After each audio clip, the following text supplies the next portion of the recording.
Get ready to take a flamethrower to the official narrative and learn what the elites don't want you to know.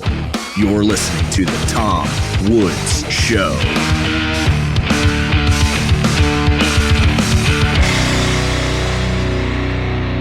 Hi, everybody. Tom Woods here. It's episode 2648 of The Tom Woods Show, and I'm very happy to be recording this episode with Mark Skousen here, who has a great many accomplishments, the latest of which is a book that has been released this very day.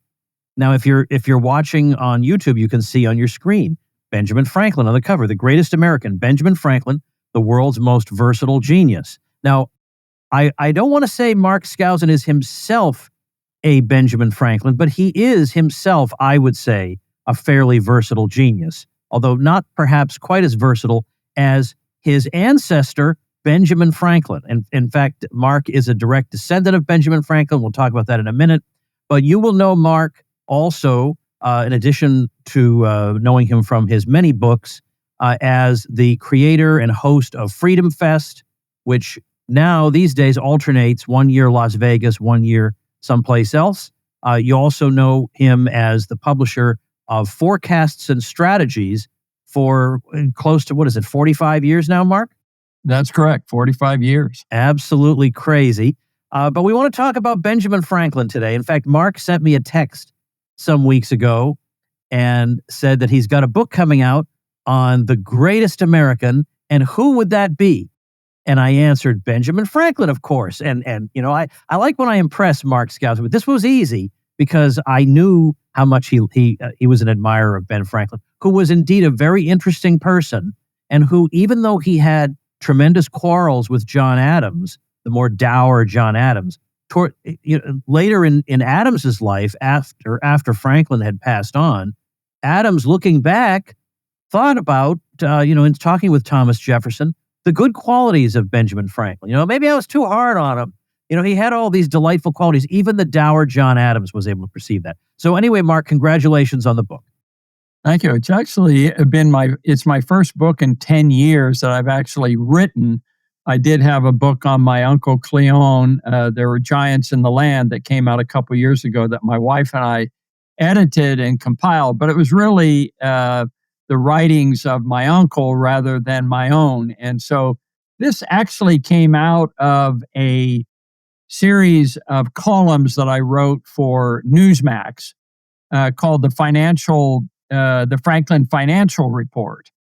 And so I wrote this for like 6 years, and I decided to compile and edit and bring up to date these columns.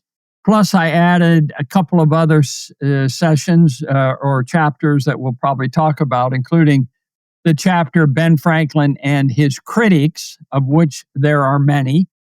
But Franklin made an interesting observation. He said, I'm not impressed with people who don't have any enemies. If you don't have enemies, you're probably not doing much. So I thought that was a really interesting comment. Well, therefore, I need not fear the scorn of the deceased Ben Franklin, because I have plenty. But half of them I don't even understand why, what they're so upset about. But anyway, so there are a lot of things to talk about with Benjamin Franklin. Now, I read, like so many students, I read the autobiography of Benjamin Franklin, and I rather liked it. And you spend quite a bit of time coming back to it in the course of this book, and you refer to it as a rags to riches story, which indeed it is.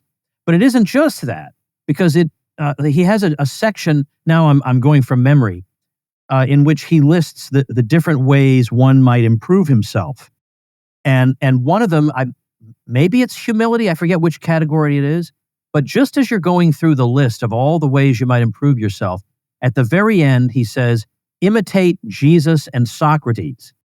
Like, oh, well, now that you say that, no problem. It's kind of a doozy at the end there. But I mean, as somebody who, will get to your expansion of the autobiography, I'd like to in a little while. But what do you think somebody reading in 2025 ought to take away from the autobiography of Benjamin Franklin? So I think one of the things that I found really interesting about Franklin himself. And by the way, my book is not a biography. It's not a typical history of his life, the chronology from beginning to end and so forth. I have a 2-page summary of that. But what my book is about is 80 chapters applying Franklin's views of the world. He's considered by the historians as the most modern of the founders. And so he goes into all of these details. So I have a chapter on vanity and pride, for example. And of course, you bring up the autobiography in which he came up with 10 or 11, I think it was 12 different virtues like thrift and prudence and hard and industry and stuff like that. And one of his friends said, well, you left out one of the most important things that you need to work on, and that is pride, your vanity. Everybody knows that you're really arrogant. And so he added humility to really work on humility. Well, so in your book, actually, you quote him as saying that was a virtue that he really admitted he did struggle with, was humility. And he gives it wide breadth, if you will. In fact, there's some stuff in there that, if Donald Trump picked up this book, he would be appalled that Ben Franklin is on the cover. He thinks he should be on the cover. But I hope he reads my chapter on pride and vanity and the importance of humility, and also how he dealt with enemies, how he dealt with people like John Adams who disagreed with him. He would often write a rather nasty email letter to somebody who was one of the commissioners or John Adams or what have you, and then he would discard it. He would not send the letter. And there's something to be said for his diplomacy. He once had somebody who didn't like him at all in the Pennsylvania legislature. And so he went to the person and said, listen, I understand you have a book that is about X subject, and would you mind? I would like to borrow that book from you. And as a result of that, they became good friends and were able to work together to achieve success in the Pennsylvania legislature. So I think we can learn a lot from Ben Franklin when it comes to diplomacy, dealing with enemies, dealing with the issues of economic policy, of inflation and taxation, government, wars and rumors of wars. There's all kinds of areas. Came up with 80 chapters. And Franklin is also really interesting because he was the first diplomat. He was the first scientific American. He was the first postmaster general. You go through a whole list. Some people consider him the first humorist. So I tried to cover all aspects of Franklin's life in these very short, generally short chapters. I'd like, if you don't mind, to read almost a random sample from the table of contents to give people a sense of the breadth of this. So, the father of American capitalism, certainly we can talk about that, in defense of the rich, on being an entrepreneur, in defense of money making, on successful investing, the power of compound interest, on investing in real estate, getting out of debt, surviving a financial crisis, on doomsayers and fear mongering. I know that you agree with him on being against those things. And then, of course, a whole section on science, technology, and medicine, diet, exercise, retirement, and the secret to a long life. Then on the economy, free trade, inequality, taxes, paper money. Paper money I also want to talk about. And then a lot of political questions, the Declaration of Independence, international travel, several important people in here, John Adams, Jefferson, Washington, on games, on sports, on fundraising, on lifelong education, on knowledge, on books, et cetera, all the way down to marriage and family life. Don't forget chapter 77. You see, you want to talk about chapter 77 because you want to fight with me. And I'm trying to be ironic here, okay? I'm not one of Benjamin Franklin's critics, so I'm not going to put up a fight against you. I find him to be a very, very interesting person. I think this is the chapter on that was the only chapter that Newsmax and the Franklin Prosperity Report canceled me on. And I believe, yes. Oh, no, not 77, 80. Chapter Yes. 80 is the one with his critics. Chapter 77 is the one they wouldn't publish. Yes, on love, sex, and marriage, Franklin's hard-to-govern passions. And I hate to disappoint everybody there, but it turns out that he only had one illegitimate child. A lot of people think he had a lot more. Well, look, obviously you're dying to get this off your chest. How do you want to summarize Chapter 77? Because what people know about Franklin is he was a womanizer, and he spent time in France, and that's the extent of it. They don't know he's buried next to his wife, and it seems at least at some point to have been faithful to her. Well, what can you tell us in terms of the story, briefly? Well, there's no question. And one thing I like about Franklin is that he's the kind of guy that you could sit down with and have a beer with, because he would be honest with you. He'd answer all your questions. He's not a Jefferson who would refuse to answer questions about Sally Hemings or George Washington, why he never had any children. Franklin freely admits that he had relations with what he called low women, and it resulted in an illegitimate child when he was a young man before he was married. And then he was able to convince Deborah, his wife, to take in William, the illegitimate child, and raise him. And so that's a really important issue. Deborah was not, however, what we would call a public intellectual like her husband. And she had an extreme aversion to going across the ocean, and never did travel with him when he became London agent. And as a result of that, they grew separate. They separated in many ways. I mean, they continued to write to each other, but he's been heavily criticized for abandoning his wife. He was, by the way, while he was married, very devout with her, and there's no indication of any sexual activity with other women, other than when he was at London. There is some rumors that he was involved with Mrs. Stevenson, but I do fault Deborah for refusing to follow him over to London. And so I do think there were some issues there, but he was buried when he died with his wife, Deborah. If you're worried about the value of your hard-earned savings getting eaten away by inflation, trade wars, or reckless Fed policy, it's time to secure and grow your wealth in something they can't inflate away, and that's gold. But a lot of gold owners just buy gold and then let it sit there collecting dust, and then feel like they're missing out on the growth happening in other asset classes.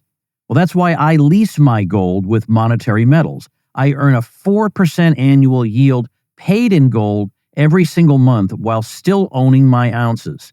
Again, the yield you earn is paid in ounces of physical gold, which you get in addition to any price appreciation from gold during the year, which, as you know, continues to break all-time highs in 2025. Join me and thousands of happy clients who are earning a gold income every single month. This is a no-brainer for those looking to earn an honest return in honest money. The Fed can print dollars, they can't print gold. Now's the time for you to start growing your wealth in ounces. Go to monetary-metals.com/woods to learn more. That's monetary-metals.com/woods. So all's well that ends well. Yes, right. Let's take a minute to say something about not this book for just a minute, but you, as you said, completed the Benjamin Franklin autobiography in a separate publication. Now, what does that mean? What was missing from the initial autobiography of Benjamin Franklin? The autobiography was written when Franklin was elderly, mainly while he was in London and then in France, and he only completed up to 50-some years of his life, till 1757, just as he was going over to London to be an agent. So there's nothing in the autobiography on the Declaration of Independence, the American Revolution, his French ambassadorship, or the Constitutional Convention. These are the things he's famous for in many ways. And so I, being a direct descendant of Benjamin Franklin, he always wanted an heir to complete his autobiography, and they never did. So my wife and I, we went to the Yale University. They have the completed all of the different journals of papers of Benjamin Franklin, and using those, we went through them. I mean, there's 50 volumes.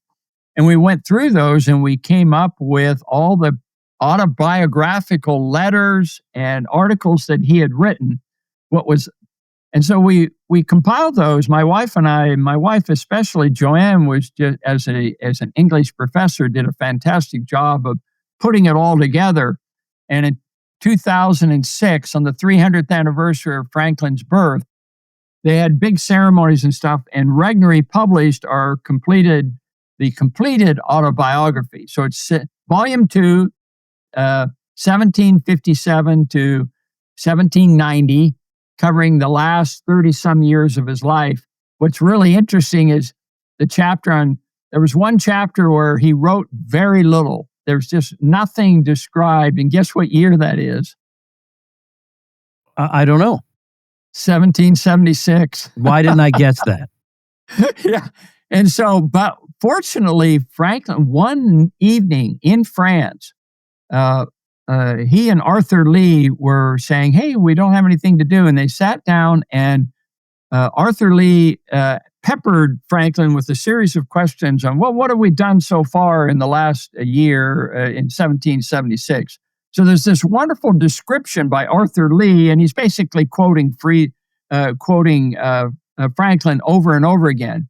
So we just changed he said to I and put that in the autobiography. And that's that chapter on 1776. And it really completes the whole thing. So that book, the second volume, the completed autobiography, is available on Amazon if you want to take a look at what that is. And I've had some historians who think we did a really good job of patching together his own personal views. So I think he was very happy looking down from the heavens that one of his ancestors finally completed his autobiography. Or descendants, I suppose. Yes, that's what I meant. Yeah, correct. Okay, so I think the thing that comes through the most, both in the autobiography and in this book here, the Greatest American, is, even though I wouldn't have agreed with him on everything, he relished being alive. He was curious. He was interested in a lot of things, and he was a man of action, and not just contemplation, but of action. He was the founder of many things, and an inventor, and someone who was familiar with the latest in political economy in his day. So he was familiar.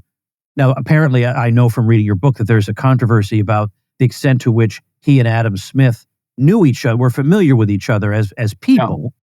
But he was certainly familiar with Adam Smith's ideas and ideas of free trade and so on. So, I mean, he kind of is, in those respects, somebody I would want to emulate in those areas of his life. Certainly, he was constantly learning, curious, asking questions, being out in the public square, and his.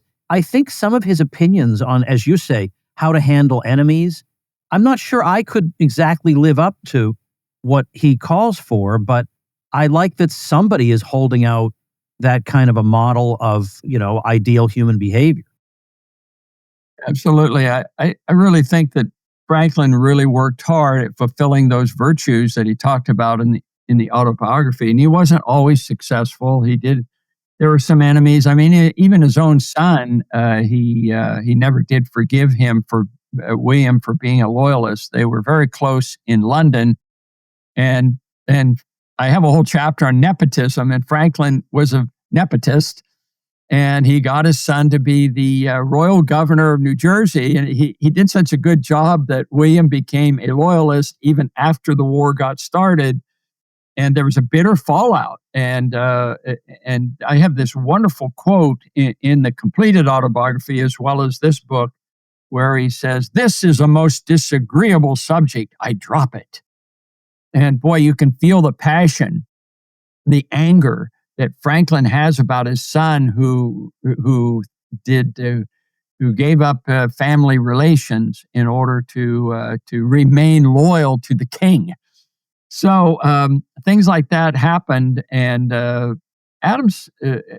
getting back to Adam Smith, Franklin was very much devoted and became a convert to the laissez-faire model of Adam Smith. And there's two quotes that I found in the completed autobiography that I put in this book, The Greatest American. One is, a virtuous and industrious people may be cheaply governed. I mean, if that isn't a Thomas Jeffersonian laissez-faire type of view, I don't know what is. And the second one is, the system of America is commerce with all and war with none. Again, a very strong libertarian perspective that I think we should be impressed with. And also, he was a very strong advocate of free trade. He was a diplomat, and he had to deal with people with countries and nations that were protectionist. But his goal was to reduce and even eliminate tariffs between countries. So there's a lot of material that we can use, that we can pull up. One of the great quotes in my book is from Franklin: "No nation was ever ruined by trade." So that, again, I mean, there are lots of things here that even Murray Rothbard, who is very critical of this founding father, almost all the founding fathers, but that's one that I think he was really pretty libertarian in many ways. Franklin was. Now let's put a tiny caveat in there, because Okay. as you note in your book, he has a little bit of a deviation. Not entirely. There have been far worse people, but when it comes to the subject of paper money. So what was his basic opinion about paper money? So he was a utilitarian in many ways. I mean, he also believed in human rights and civil rights and so forth. But when it came to paper money, he's kind of like a Milton Friedman, to be honest with you. So that could give you an idea of his view. So he was an advocate of paper money. Now, why was he an advocate? Because the British did everything they could while Pennsylvania was a colony to limit the amount of gold and silver that was being used. And there was a constant complaint about a scarcity of money, that is, specie. So Franklin wrote a pamphlet saying, advocating the issuance of paper money. He became the first crony capitalist in Pennsylvania because he turned out to be the printer of the paper money. Yeah, right, which is a little bit of a conflict of interest. Yes, for sure. So, and he was basically, if you're familiar with the real bills doctrine, this was what he really advocated. He advocated an idea that paper money should be expanded to equal to the necessity of commerce and trade, not for speculative purposes. So he was an advocate for a little bit of inflation. This is why I put him in the category of a Jay Powell or something, or a Ben Bernanke, of 2% annual inflation with the paper money system. However, he obviously witnessed the abuse of paper money with the Continentals, not worth a Continental. He saw in the American Revolution runaway inflation. The British, the English were furious about all of these loans that they'd made to the French, to the Americans, that they were supposed to pay back, and they couldn't afford to pay back. So, and even if they did, it was in depreciated currency. So he said, I realized that paper money can be excessive. So that's why I put him in the category of more of a paper money man, but more of a Friedman, limited. You need to limit the issuance of paper money. What do you think? Now, this is a little bit off topic here, but what do you, Mark Skousen, economist, think of that claim that there was a, quote, scarcity of money, and that's why we needed to supplement specie with paper? I don't think that argument really applies today.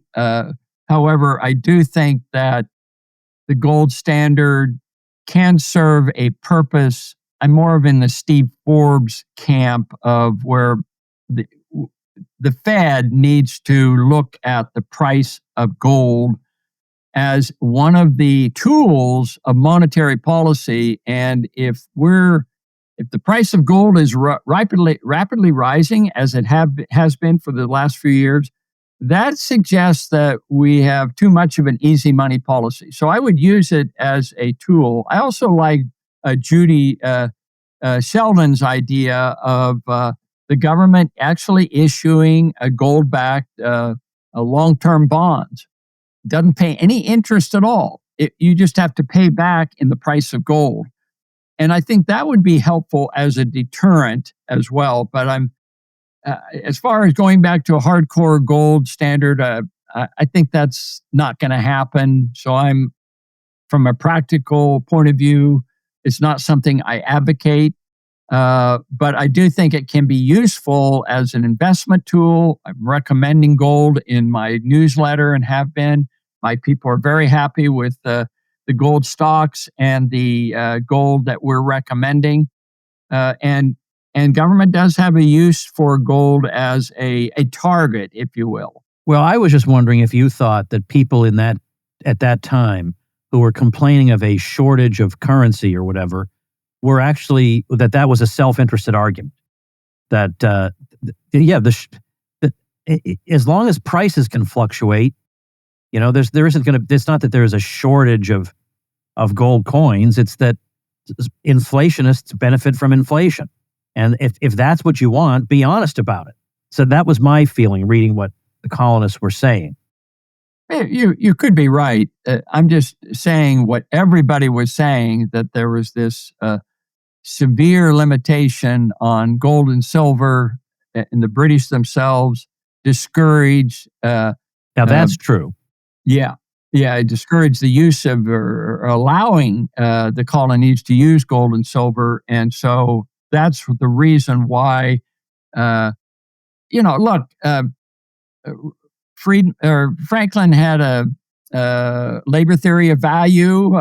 There were some areas that he was not very sound on in that respect, but he was constantly learning, and even into his 80s, was always interested in new ideas, and his bookshelves were packed, as mine are, as yours, in the back. By the way, I noticed that the latest edition of Economic Logic is right in the back. Every interview, you have a copy of my book on the other. There it is, Economic Logic, right there. That's my free market textbook. Yep. That has proven it's now in its 6th edition. And I believe it is the soundest of economic textbooks out there. And I have a lot on gold standard that other textbooks do not have. So I'm very proud of that. Plus, as a practical economist, I start with the P&L income statement, and no other textbook does that as well. So I'm very proud of that textbook, although my friend Gary North refused to endorse it because it wasn't absolutely perfect on every chapter. I'd like you to come to the U.S. Virgin Islands with me, and no, not aboard a cruise. For 2 years, I've run the Tom Woods Elite Mastermind, where smart and ambitious people help each other maximize their business success. Forget the vague generalities and the fortune cookie maxims you get in business books.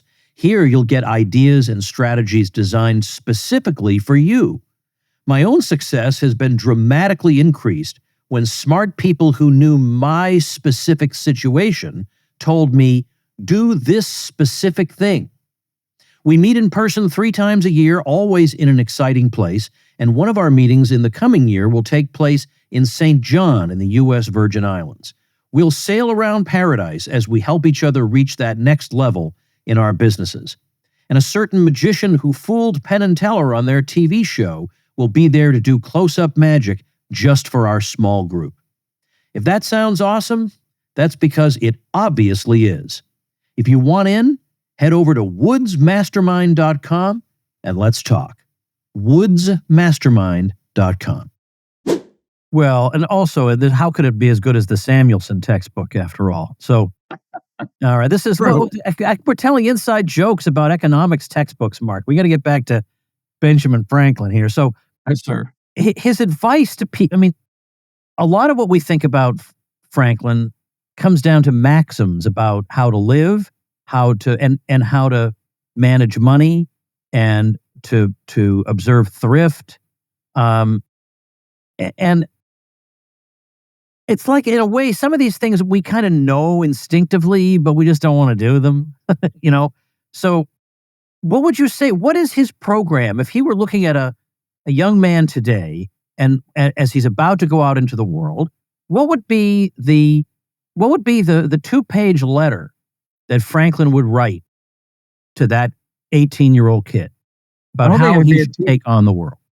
I'm going to pull up something here that I put in. I've sent this around to a number of people. It's got a stamp of Ben Franklin on it, and it's not a full page, but it's a quote, and it's found on page 13 of the Greatest American Book. But here's the statement: "It is incredible the quantity of good that may be done in a country by a single man or woman who would make a business out of it."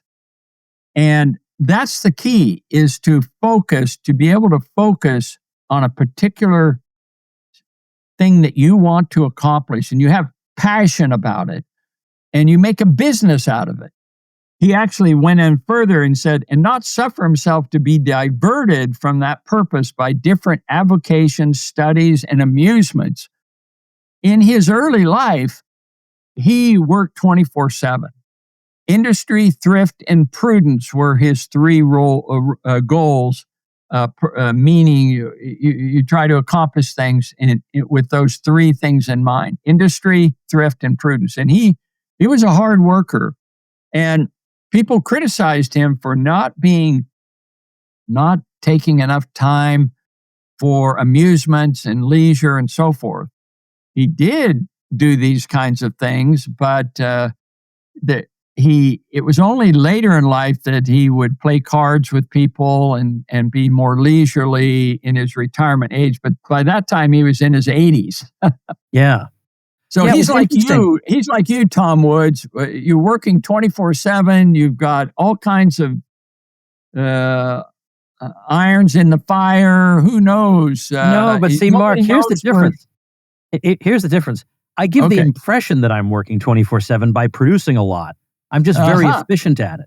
Yes. As you know, Jenna and I travel all the time. So somehow I make it work. So what about... And by the way, Franklin loved the idea of being an international man, as you are. And he learned 5 languages. He loved going abroad. In fact, he preferred London. He preferred Paris over Philadelphia. When he went back to Philadelphia, he said, "Oh, this is small town stuff." He's very different than Thomas Jefferson and George Washington living on their farms and small communities and so forth. Franklin was a modern man, a firm believer in the commercial society. He defended the commercial society, as did Adam Smith. They were in agreement on that, but that's very different than Thomas Jefferson, who believed in that farming was the ideal. He didn't like the big city.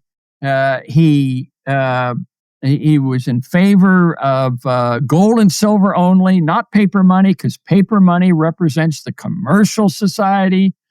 By the way, Franklin was also a fan of Hamilton, and he was a investor in the Bank of North America, and he was favored central banking. It didn't get started very quickly during Franklin's lifetime, but he liked the Bank of England. He liked the central banking idea. So he's a modern founding father in those respects. Well, what your thing about being an international man, my roots are here, and they always will be. But I know, Mark, you've been to like over 75 countries. Yeah. Okay. I haven't, but I've been to a bunch, and I just was in England for the 4th time, which, is something, with one of my daughters. And when I came back, I know this is going to seem like unpatriotic somehow, because a patriotic American has broken with, with Great Britain, right? I mean, that's what we're supposed. But I'm sorry, I don't think that way. And I know that their politics are terrible, but you know what? The politics of Massachusetts are terrible, but I love that place because I love the food, I love the sights, I have great memories rooting for the sports teams, I have friends there, I have family there. There's so much more to life than politics. You know, when I talk to libertarians about I enjoyed visiting such and such place or such and such other place, it's like they can't think of more than one thing at a time. It's, well, don't you know that they elected so-and-so? You know, geez, I'm not going to live my whole life refusing to find good in the world. And so I came back from this trip to England and I thought, you know, I need to know more about England. I'm interested in it. I'm getting to the point where I'm in the second half of my life. I'm just going to do what I want. So I want to learn more about this place. I want to know more about because their culture is in a way my culture in that Americans liked. It wasn't that they hated Britishness; they just hated oppression. They had no problem with, learning the poetry of their, where they came from and stuff. So I absolutely love traveling, I would be not the same person without it. But I'm such a homebody though that when I come back and I'm in my familiar bed and I'm eating food that I'm used to, I feel like, I like to visit other places, but this is where I'm always going to be. That's right. You don't want to live on a 747 like some friends of ours do. So it's a happy balance. My wife and I took our 3 grandchildren to do the grand tour of Italy. And boy, that was life-changing for them. And we had a great time as well. I look back on my life and visiting all these countries. I lived in England. I had a flat. My wife and I had a flat in London in St. John's Wood for 20 years. I've lived in Latin America. I've actually wanted to live in Hong Kong, but it never happened, and now it never will with what's going on there. But you're a different person when you travel abroad, and you get that sense. So I'm not an America First guy like our current president is, and I think it's creating a lot of problems by the attitude of a win-loss kind of situation, which is what oftentimes you get with these American First nationalistic types of. And Franklin had a great quote, by the way. He said, "I am hopeful that every nation will adopt the rights of man, so that when I visit a country and I stand on their land, I say to myself, this is my country." And you feel like those rights belong to you, even though they don't. You have to be careful when you travel abroad that you could be arrested and detained for a while. And foreigners now feel it that way about America, coming into America. It's unfortunate that we see each other in a win-lose type of situation rather than win-win, which is what Franklin would see. What I can appreciate about the expression America First is if it means that before we concern ourselves with the conflicts of the world, the problems of the world, we have to first be attentive to our own problems in the same way that it's the responsibility of a father to care for his family before it is his responsibility to go make sure there's enough ice in Antarctica or how the polar bears are doing or whatever. That you primarily have to care for those who have some connection to you. And you start there first. And you're also going to be more effective at that because you know them better than anybody knows them. And in the same way, I know people who share my assumptions and speak my language, and I at least have some remote chance of being able to help them because I kind of get who they are. If that's what America First is all about, then I have no problem with that. But you're right. Certainly, I don't want the other countries have to lose so we can win. I don't think it's naive or silly to say we can all win. Like that. That is what we've been trying. That is what the great thinkers of the world have been trying to tell us for hundreds of years now. We don't have to think this way anymore. We can all win. There is plenty to go around because we can create more. Yeah, and globalization is all about that, and free trade, lowering barriers, and that's what I'm hopeful will come out of this trade war, lowering of all barriers. That would be really helpful.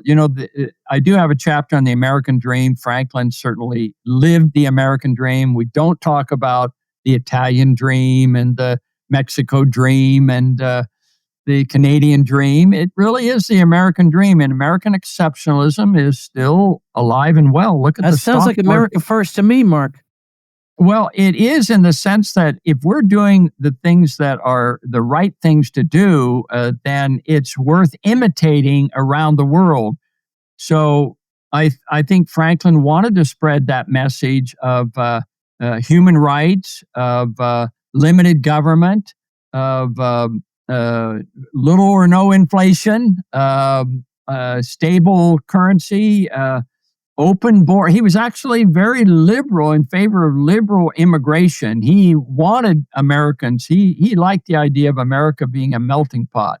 So if that is American first, I'm all in favor. But if it means closing the borders and treating foreigners as enemies, that's not what Franklin would have in mind. And I don't think you and I would like that either. Well, that'll then put a bookmark on that, because our next dinner together, while the wives are talking about whatever it is they talk about, you and I will talk about this. All right. Well, I'm looking forward to that. Because I can't not talk about Franklin's religious views, because a lot of people are going to be curious about that. And they weren't the same throughout the course of his life. I'm glad you brought that up, because that was one of the discoveries I made with the completed autobiography that I did. So I have a chapter on Franklin's views on religion. So he started off as a deist. There were times when he never was much of a churchgoer. John Adams and others considered him a religious heretic. He was accused of being an atheist. He never was an atheist. He always believed in God. But he was of the vanilla variety of he didn't want to spend a lot of time listening to sermons and so forth. He was a firm believer in usefulness and in charitable works.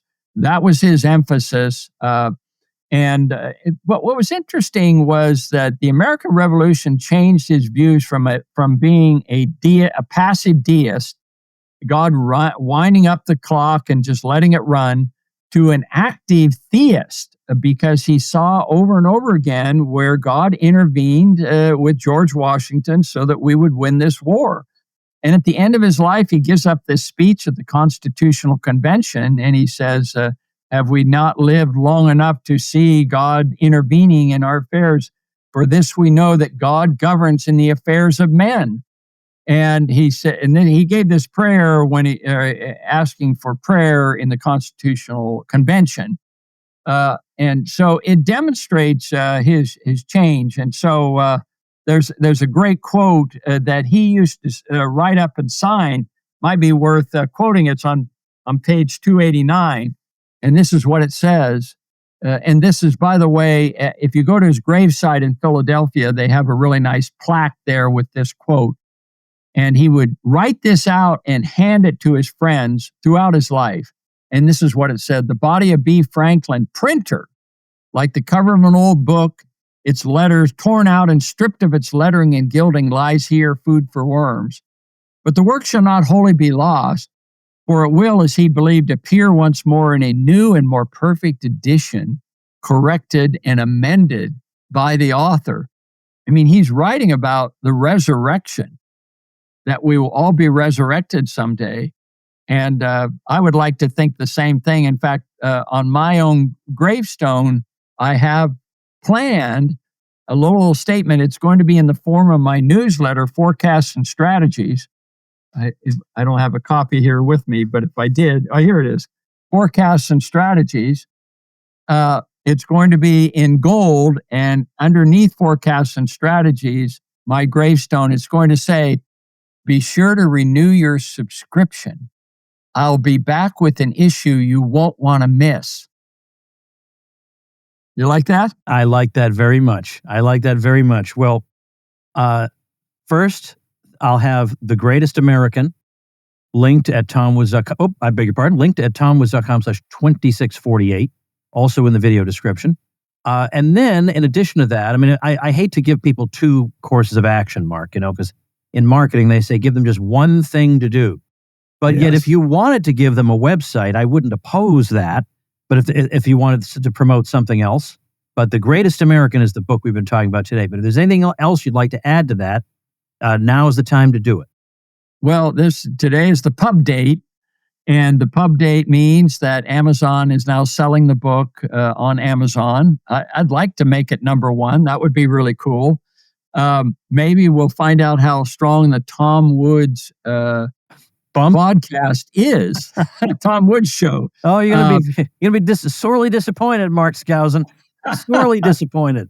But I do have the skousenbooks.com website, which also offers this book autographed and mailed. I pay the postage and stuff, so at a nice discount. So skousenbooks.com, plus all my other books like Economic Logic. And by the way, my financial book, The Maxims of Wall Street, which is all these famous quotes on Wall Street, Ben Franklin comes in number 3 as the most quotable. One of the best quotes is, "There's much revenue in economy," which I think is a good line. Yeah. And nothing sweeter than honey but money. It's really, he's got some great quotes. So Warren Buffett is first, Jesse Livermore is second, Ben Franklin is third in my Maxims of Wall Street. So I've had a lot of fun over the years with Ben Franklin as a financial guru. I've actually appeared as Benjamin Franklin a number of times. I don't have quite the look that my mother did. My mother's the spitting image of Ben Franklin. She hated to hear that, but it's very true. And so one of the problems with Franklin impersonators is they don't have his humor. And I put in a lot of humor in my presentation as Ben Franklin. No doubt. Well, your assignment is to pick up The Greatest American. You'll love all the vignettes in here and all the different topics. He had something to say or do about practically everything under the sun. So indeed, perhaps he was the greatest American. Mark Skousen, thank you very much. Thank you. And thank you, ladies and gentlemen. Make yourself and those you love less vulnerable to the regime, both mentally and physically. Get more forbidden information at tomsfreebooks.com and be sure to subscribe to the show wherever you listen. See you next time.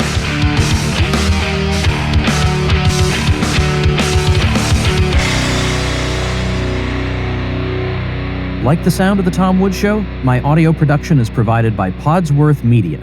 Check them out at podsworth.com.